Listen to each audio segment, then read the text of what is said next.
Student, আজকে দেখো আমরা যে মাধ্যমিক ভূগোলের বিগত বছরের প্রশ্নের সিরিজটা চালু করেছিলাম 2017 সাল থেকে 2026 সালের 5 মার্কস এবং 3 মার্কসের যে প্রশ্নগুলো আলোচনা করব তার পার্ট 2 নিয়ে চলে এসেছি।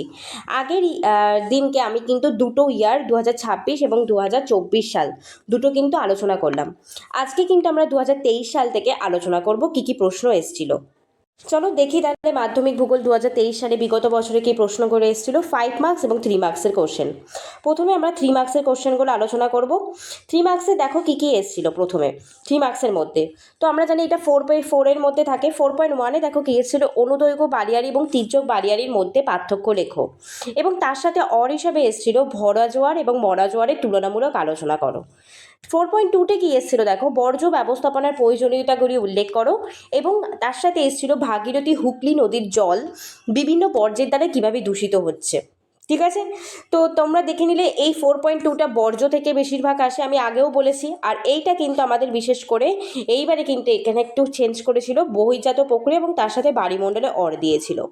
তারপরে দেখো কি এসেছিল 4.3-তে, ভারতের অরণ্য সংরক্ষণের 3টি পদ্ধতি আলোচনা করো, এবং তার সাথে এসেছিল ভারতের রেলপথ এবং সড়ক পথের গুরুত্ব তুলনামূলকভাবে আলোচনা করো। 4.4-এ কি এসেছিল দেখো, দূর সংবেদন ব্যবস্থার গুরুত্ব কী এবং ভূবৈচিত্র্য সূচক মানচিত্রের 3টি ব্যবহার।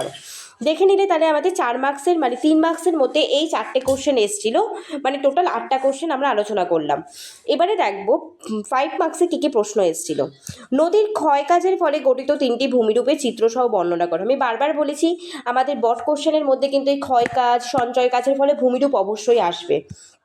তারপরে দেখো কি দিয়েছে, বায়ুমণ্ডলের উষ্ণতা তারতম্যের 3টি প্রধান কারণ ব্যাখ্যা করো। ঠিক আছে, এখানে 5 মার্কসের মধ্যেও 3টি উল্লেখ করেছে। কেন? কারণ তোমাকে আর একটু বেশি লিখতে হবে 3টি। ঠিক আছে, তার সাথে আমাদের একটু ছবি দিয়ে দিলে তোমরা তাহলে মার্কসটা ফুল পাবে। 1.3-তে দেখো কি আসছে, শৈলতকে বৃষ্টিপাত কিভাবে সংঘটিত হয়। আমি আগের দিনেও কিন্তু বলেছিলাম পরিচলন বৃষ্টিপাতটা কিন্তু 2026 সালে আমাদের পরীক্ষায় চলে এসেছিল। ঠিক দেখো, শৈলতকে বৃষ্টিপাতটা এসছে তার সাথে চিত্রসহ। তো বৃষ্টিপাতের মধ্যে এই দুটো কিন্তু ঘোরাফেরা করে। ঠিক আছে, তা বলে ঘূর্ণন বৃষ্টিটা পড়বে না এমন নয়, ঘূর্ণ বৃষ্টিটাও কিন্তু আসে। পরের কোশ্চেনটা দেখো কি এসছে, সমুদ্র স্রোত সৃষ্টির নিয়ন্ত্রকগুলি আলোচনা করো। ঠিক আছে, আমরা 5 মার্কসের এই 4টে প্রশ্ন এসেছিল প্রাকৃতিক থেকে। এবারে দেখবো আঞ্চলিক থেকে কী কী এসেছিল। আঞ্চলিক থেকে যেগুলো এসেছিল দেখো, উত্তর এবং দক্ষিণ ভারতের নদ নদী প্রাকৃতিক বৈশিষ্ট্য আলোচনা করো। তারপরে এসেছিল কি, ভারতের কার্পাস উৎপাদনের অনুকূল প্রাকৃতিক পরিবেশ সম্পর্কে বিবরণ দাও। তাছাড়া কি এসেছিল, ভারতের পশ্চিমাঞ্চলে পেট্রো রসায়ন শিল্পের কেন্দ্রীভবনের কারণ। তারপরেরটা দেখো কি এসেছিল, ভারতের জনসংখ্যার অসম বন্টনের 5টি প্রধান কারণ এসেছিল। তাহলে আমরা 2023 সালটা কমপ্লিট করে ফেললাম। এবারে আমরা যাব 2022 সালে কি কি প্রশ্ন চলে এসেছিল 3 মার্কস এবং 5 মার্কসে। দেখি 3 মার্কসে কি এসেছিল। প্রথম কোশ্চেন, উষ্ণ মরু অঞ্চলে বায়ুর কাজের প্রাধান্য দেখতে পাওয়া যায় কেন, তা ব্যাখ্যা করো। ঠিক আছে, তার সাথে এসেছিল উপনদী এবং শাখা নদীর মধ্যে পার্থক্য। 4.2-তে কি এসেছিল, সুন্দরবন অঞ্চলে জলবায়ুর পরিবর্তনের 3টি প্রভাব আলোচনা করো সংক্ষেপে। এছাড়া এর থেকে আরেকটা কোশ্চেন দেয়, লোহাছড়া আর নিউমুর দ্বীপে জলবায়ুর পরিবর্তন কিভাবে হচ্ছে। ঠিক আছে, সেম কোশ্চেন একটুখানি কিন্তু ঘুরিয়ে লিখতে হবে। নদী উপত্যকা আর হিমবাহ উপত্যকার মধ্যে পার্থক্য 4.2-তে এসেছিল। এরপরে দেখো কি এসছে 4.3-তে, পূর্বঘাট এবং পশ্চিম ঘাটের মধ্যে পার্থক্য। তারপরে কোশ্চেনে কি এসেছিল, ভারতের পশ্চিম বাহিনী নদীর মোহনায় বদ্বীপ কেন গড়ে ওঠেনি, ব্যাখ্যা করো। ঠিক আছে, তাহলে দেখো 4.4-এ কি প্রশ্নটা এসেছিল, ভারতের তথ্য প্রযুক্তি শিল্পে 3টি কারণ বিশ্লেষণ করো। তার সাথে এসেছিল গাঙ্গেয় সমভূমিতে জনঘনত্ব অত্যাধিক কেন। ঠিক আছে, তো আমরা এবারে দেখব 5 মার্কসে কী কী প্রশ্ন এসেছিল। মধ্যগতিতে নদীর সঞ্চয় কাজের ফলে গঠিত 3টি ভূমিরূপ চিত্রসহ বর্ণনা করো। আর তার সাথে এসেছিল দেখো কি, হিমবাহের সঞ্চয়ের ফলে সৃষ্ট 3টি ভূমিরূপ। তারপরে কি এসেছিল, বায়ুর ক্ষয়কাজের ফলে 3টি ভূমিরূপ সচিত্রে বিবরণ দাও। এই পরীক্ষায় কিন্তু 2022-এ 3টেই পুরো ভূমিরূপ একদম 5 মার্কসে চলে এসেছিল। শুষ্ক অঞ্চলে বায়ু এবং জলধারার মিলিত কার্যের বর্ণনা করো। এইবারে মিলিত কার্যটাও কিন্তু ইম্পর্টেন্ট, তোমরা মিলিত কার্যগুলো কিন্তু অবশ্যই দেখে যাবে। তো প্রাকৃতিক থেকে দেখা হয়ে গেল 2022-এর। এবারে আঞ্চলিক থেকে দেখব, ভারতের পূর্ব এবং পশ্চিম উপকূলীয় সমভূমির প্রাকৃতিক বৈশিষ্ট্য আলোচনা করো বা পার্থক্য নিরূপণ করো। তারপরে কি এসেছিল, ভারতের জলবায়ুর প্রধান বৈশিষ্ট্য। দেখো ঘুরিয়ে পেঁচিয়ে কিন্তু একই প্রশ্ন আসছে। ভারতের ধান চাষের প্রাকৃতিক পরিবেশ, এই 2025 না 26-এ আমরা দেখলাম না ধান চাষের অনুকূল প্রাকৃতিক পরিবেশ এসছে, এটা আবার রিপিট করেছিল কিন্তু। ঠিক আছে, 22 সাল থেকেই রিপিট করে। তারপরে দেখো কি এসছে, পূর্ব ভারতে লৌহ ইস্পাত শিল্পের কেন্দ্রী ভবনের কারণগুলি আলোচনা করো। এটাও রিপিটেড প্রশ্ন, তাহলে 2022 সালে কিন্তু এই প্রশ্নগুলো এসেছিল। এবারে দেখবো আমরা 2021 সালে কি প্রশ্নগুলো এসেছিল।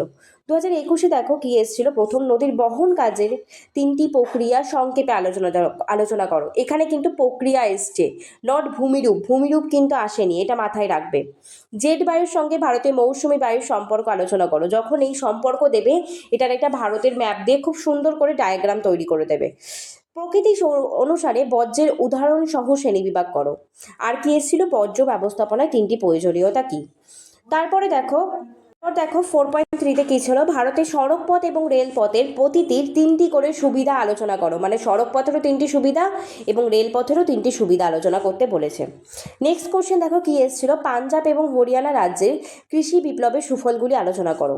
তারপরেরটা কি এসেছিল, ভূবৈচিত্র্য সূচক মানচিত্রে ব্যবহৃত বিভিন্ন ধরনের স্কেল ছকের মাধ্যমে উল্লেখ করো। তোমাদের বইয়ে দেখবে, পাঠ্য বইয়ে ছকের মাধ্যমে আছে। জিও স্টেশনারি এবং সানসিনক্রোনাস উপগ্রহের মধ্যে পার্থক্য, এটাও এসেছিল 2023 সালে। 2021 সালে 3 মার্কসের। এবারে চলে যাবো 5 মার্কসের কি কি এসেছিল। দেখো 5 মার্কসের মধ্যে প্রথম এসেছিল যেটা, সেটা দেখো এসেছিল হিমবাহের ক্ষয়কাজের ফলে সৃষ্ট 3টি ভূমিরূপ। বায়ুমণ্ডলের টপোস্ফিয়ার এবং স্ট্র্যাটোস্ফিয়ারের স্তরগুলো আলোচনা করো।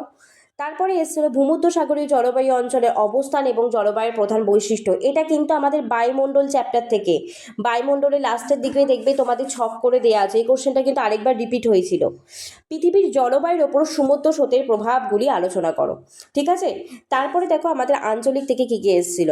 আবার জলবায়ু নিয়ন্ত্রক, কতবার এই প্রশ্নটা এসছে, ভারতের জলবায়ু নিয়ন্ত্রক। ভারতের চা চাষের অনুকূল প্রাকৃতিক পরিবেশ, দেখো চা, কৃষি, কফি এগুলিরই প্রাকৃতিক পরিবেশটা এসছে।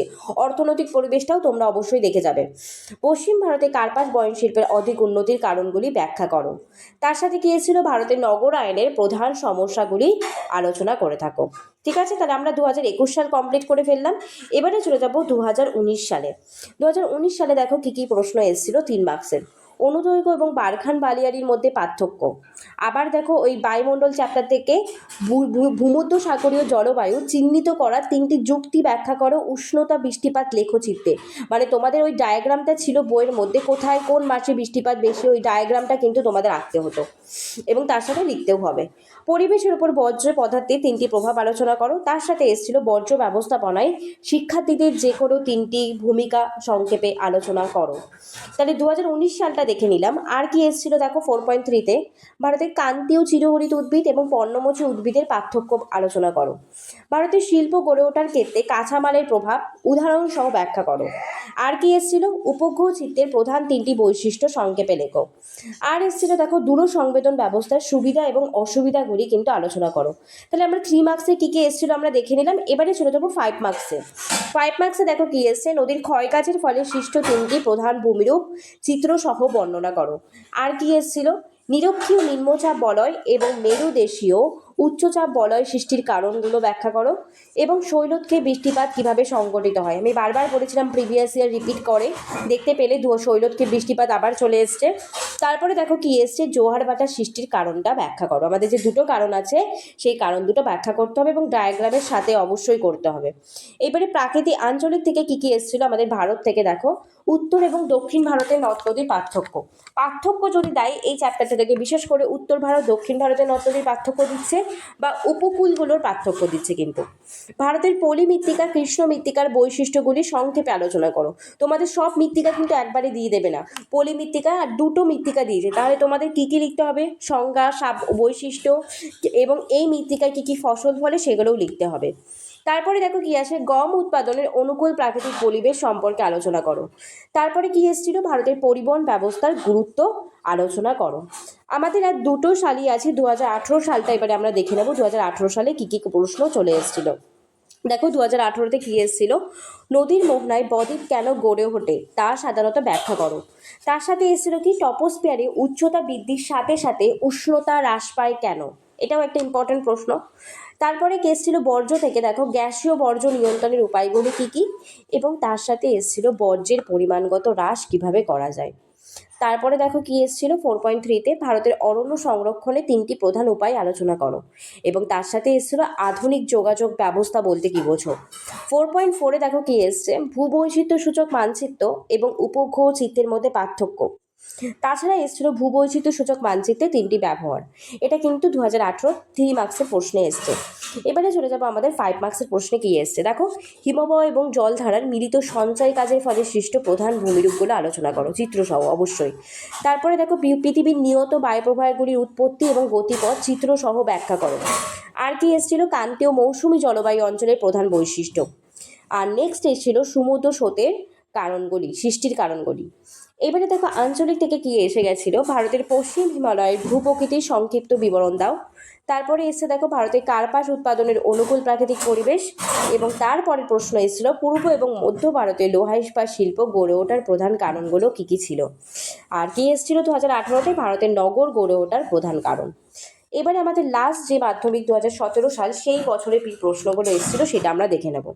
দেখো কি এসেছিল, মরু অঞ্চলে বায়ুর কাজের প্রাধান্য দেখা যায় কেন, সমুদ্র বায়ু স্থলবায়ুর পার্থক্য কী, 4.2-তে এসেছিল জৈব ভঙ্গুর অভঙ্গুরের মধ্যে পার্থক্য, এবং বর্জ্য কম্পোস্টিং পদ্ধতির সুবিধাগুলো কী। এরপরে দেখো কি আছে, পাঞ্জাব এবং হরিয়ানা রাজ্যের কৃষি উন্নতির প্রধান 3টি কারণ আলোচনা করো। তার সাথে এসেছিল ভারতের নগর এবং নগর আইনের প্রধান 3টি সমস্যা উল্লেখ করো। এবং 4.4-এ কি এসছে, উপগ্রহ চিত্রের প্রধান 3টি ব্যবহার লেখো। এবং তার সাথে এসেছিল ভূবৈচিত্র্যসূচক মানচিত্রে ব্যবহৃত বিভিন্ন ধরনের স্কেলটা সংক্ষেপে উল্লেখ করো। এটা আমাদের 2017 3 মার্কসের এসেছিল। আর 5 মার্কসের কি আছে, শুষ্ক অঞ্চলে বায়ু এবং জলধারার মিলিত কাজের ফলে সৃষ্ট ভূমিরূপগুলি চিত্রসহ বর্ণনা করো। তারপরে দেখো কি এসছে, বায়ুমণ্ডলের উষ্ণতার প্রধান 3টি কারণ ব্যাখ্যা করো। তাছাড়া এসছে পৃথিবীব্যাপী সমুদ্র স্রোতের প্রভাবগুলি আলোচনা করো এবং বিশ্ব উষ্ণায়নের প্রভাবগুলি আলোচনা করো। নেক্সট দেখো কি এসেছিল, ভারতের পূর্ব এবং পশ্চিম উপকূল সমভূমির প্রাকৃতিক বৈশিষ্ট্যের পার্থক্য আলোচনা করো। তার সাথে এসেছিল কি ভারতের ইক্ষু চাষের অনুকূল প্রাকৃতিক পরিবেশগুলো বর্ণনা করো। এবং তার সাথে কি এসেছিল, পশ্চিম ভারতে পেট্রোরসায়ন শিল্পের উন্নতি এবং ভারতের জনসংখ্যা বন্টনে তারতম্যের 5টা কারণ। তাহলে আজকে আমরা কিন্তু পুরো পার্ট 1 এবং পার্ট 2 পুরো কমপ্লিট করলাম বিগত বছরের প্রশ্নগুলো দেখে। তোমাদের বিগত বছরের প্রশ্নগুলো আনার কারণেই হচ্ছে কিন্তু প্রিভিয়াস ইয়ার দেখে তোমরা বুঝতে পারবে কেমন প্রশ্নগুলো পরীক্ষায় এসছে। এবং দেখবে বিভিন্ন ইয়ারে কিন্তু রিপিট তোমরা কতগুলো দেখতে পেলে, তাই না? তো এই 2027 সালে যখন মাধ্যমিক হবে তোমরা দেখবে রিপিটেড প্রশ্ন কিন্তু থাকে, তোমরা এই জায়গাগুলো বেশি করে কভার করে যাবে। যদি তোমাদের ভিডিওটা ভালো থেকে থাকে তোমরা একটু সাবস্ক্রাইব করে দিও। যদি আরও ইনফরমেটিভ ভিডিও দেখতে চাও, শুধু ভূগোল সাবজেক্ট নয় আরও অন্যান্য সাবজেক্টের প্রিভিয়াস ইয়ার বা আলোচনা ডিটেলস ডিসকাশন, তাহলে কিন্তু তোমরা অবশ্যই চ্যানেলটার সাথে ফলো করে থেকো।